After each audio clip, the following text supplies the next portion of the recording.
अब बात करते हैं सबसे पहले ऑपरेशन जीरो आवर। ये क्या चीज है? What is operation zero hour?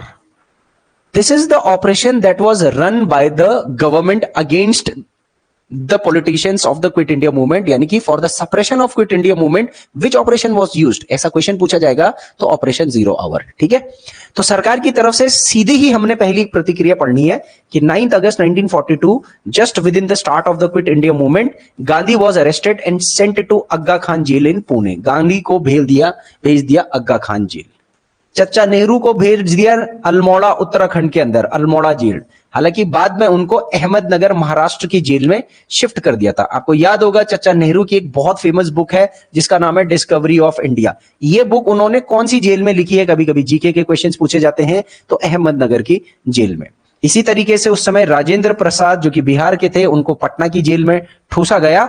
और जो मैक्सिमम लीडर्स है, यहां पर एक क्वेश्चन पूछा जाता है कि क्विट इंडिया मूवमेंट के मैक्सिमम लीडर्स को कौन सी जेल में भरा था? तो अहमदनगर की जेल, महाराष्ट्र।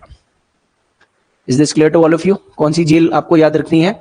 महाराष्ट्र। और बहुत सारे लीडर्स के आप इंडिविजुअल लेवल पर उस समय के फ्रीडम फाइटर्स की कहानियां पढ़ोगे ना, तो इस अहमदनगर की जेल के अंदर कई किताबें लिखी गई है, बहुत सारे लोगों ने बुक्स लिखी है।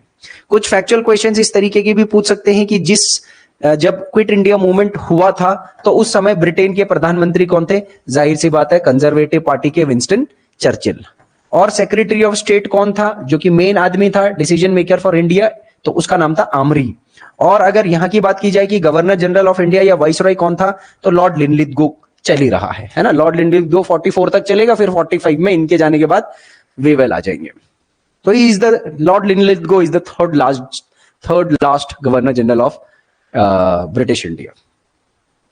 Now I said quit India movement did not stop, it continued, but how sir? आपसे क्वेश्चन पूछा जाता है कि स्वतंत्रता संग्राम के दौरान फ्रीडम स्ट्रगल में एक ऐसा आंदोलन था जिसमें मेन लीडर्स अंदर जाने के बाद भी वो चलता रहा।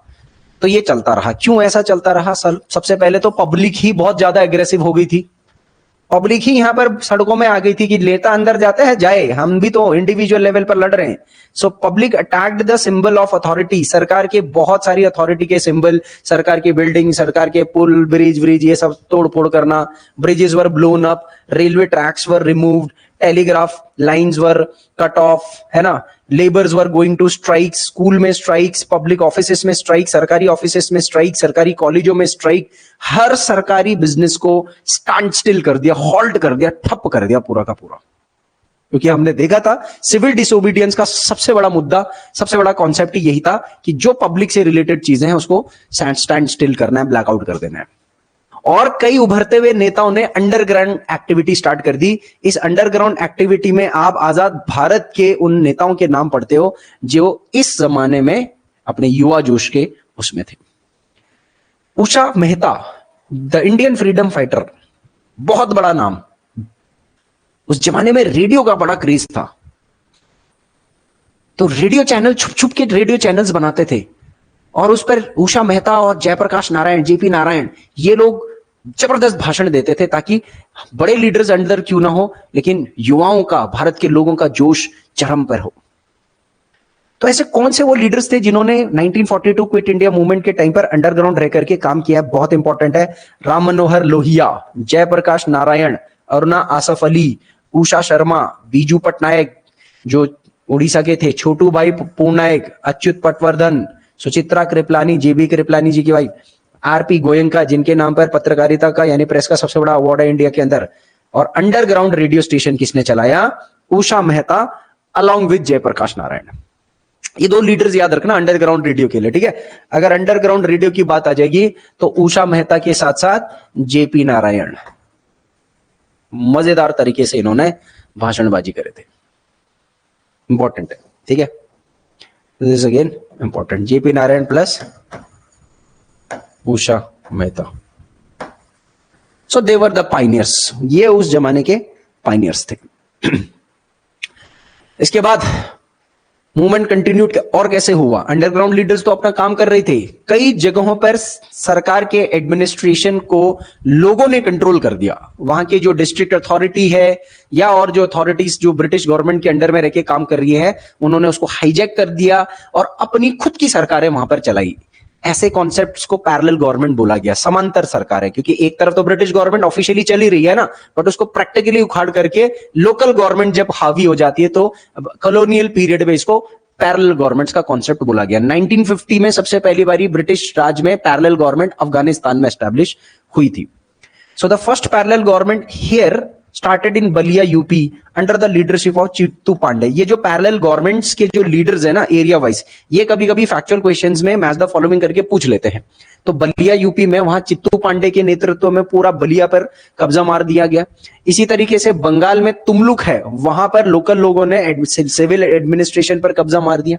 महाराष्ट्र के सतारा का तो सबसे बड़ा नाम है, सबसे लंबी फ्रीडम स्ट्रगल में सबसे लंबी अगर कोई पैरेलल गवर्नमेंट कहीं पर चली है ना इंडिया के अंदर, तो वो सतारा महाराष्ट्र में चली है, जहां 1 साल तक वाईवी छगन और नाना पाटिल के नेतृत्व में पैरेलल गवर्नमेंट चलाई गई। वहां पर पैरेलल गवर्नमेंट को प्रति सरकार शब्द से बताया गया था, और नाना पाटिल और वाईवी छगन ने लॉन्गेस्ट पैरेलल गवर्नमेंट चलाई थी 1 साल तक, यानी कि 1 साल तक ब्रिटिशर्स लोकल एडमिनिस्ट्रेशन पर अपनी ताकत वापस एस्टैब्लिश कर नहीं पाए थे। तो है ना मजेदार बात, क्या मजा हो रहा होगा सोचो उस टाइम पर, आजादी का नशा ही ऐसा था। इसके साथ साथ इस आंदोलन में मास पार्टिसिपेशन तो था ही था, है ना। सो youths was there with full energy, women's were there with full energy, workers, peasants, government officials, यहां पर बहुत सारे गवर्नमेंट ऑफिशियल्स ने क्विट किया था जॉब को, क्योंकि they could also smell the freedom ahead. और जिन्होंने छोड़ दिया था 1947 की आजादी के बाद, फिर से उनको सरकारी उस सेवाओं में ले लिया गया था और ऊपर से फ्रीडम फाइटर का थप्पा भी लगा दिया। हालांकि इसमें फिलहाल तो शुरुआत में कोई कम्युनल क्लैश नहीं हुए, लेकिन आगे चल करके होंगे। यहां पर एक नोट याद रखिएगा कि मुस्लिम लीग, हिंदू महासभा, अकाली दल और RSS, they did not participate in the Quit India movement. कई बारी वो आरएसएस वालों के लिए एक तीर की तरह आजकल के वो जो एंटी बीजेपी वाले लोग चुबा देते हैं ना कि अरे तुम्हारे जो पेरेंट ऑर्गेनाइजेशन आरएसएस है भैया, उन्होंने तो भारत की आजादी के लिए कुछ योगदान ही नहीं किया है, और ऊपर से जिन लोगों ने योगदान दिया था जैसे महात्मा गांधी, उन लोगों को गोली मार दी। ऐसे मतलब कटाक्ष वाली चीजें चलती रहती है ना। सो यहां पर मैं आपको बता दूं कि क्विट इंडिया मूवमेंट जो है, ये मूवमेंट कांग्रेस का मूवमेंट है, मैं पहली बता दूं। तो ये कांग्रेस का मूवमेंट है और इसको इन लोगों ने समर्थन यानी सपोर्ट नहीं दिया, यानी कि ये लोग क्विट इंडिया के अगेंस्ट में ब्रिटिश